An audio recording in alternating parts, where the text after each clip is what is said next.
कैसे याद रखते हैं, देखिए ऐसे रख देंगे MAT, इसका स्पेलिंग हमको भी याद नहीं रहता है, तो मैं इसको कैसे याद रखता हूं, सिस्टम से, ट्रिक से। MAT यहां लिख दिए, MAT यहां लिख दिए, बीच में हो जाता है HE और इधर हो जाता है ICS, पूरा बन गया मैथमेटिक्स। समझ में आ गया। तो इसका जो शॉर्ट फॉर्म होता है, हम क्या लिखते हैं, मैथ, लेकिन मैथ नहीं होता, मैथ्स होता है। इसी मैथमेटिक्स का शॉर्ट नेम होता है मैथ। आई बात समझ को।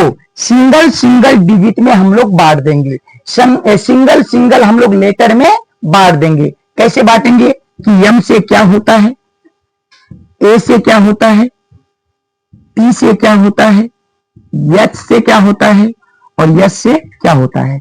चलिए कुछ ज्यादा नीचे लिख दिए क्या, नहीं ना सर। चलिए दिखाई दे रहा है सबको।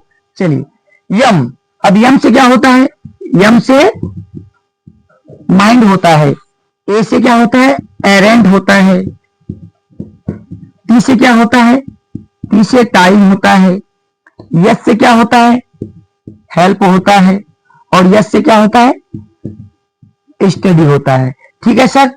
तो M से माइंड, A से एरेंट, T से टाइम, S से हेल्प, S से स्टडी। अब इसी वर्ड के माध्यम से इस मैथ्स का डिफिनेशन अर्थात परिभाषा निकालेंगे। कैसे, M से क्या होता है, माइंड, माइंड मतलब दिमाग, आप सभी जानते हैं।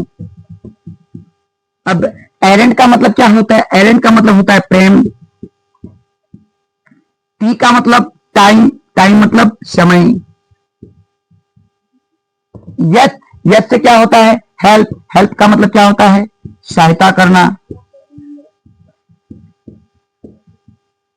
यस से होता है स्टडी, जिसका मतलब होता है अध्ययन करना या पढ़ना। चलिए सर, तो हम लोग मैथ्स लिख दिए, उसका फुल फॉर्म निकाल लिए, उसका हिंदी मीनिंग भी लिख दिए। अब देखिए सर, इसका मतलब क्या हुआ,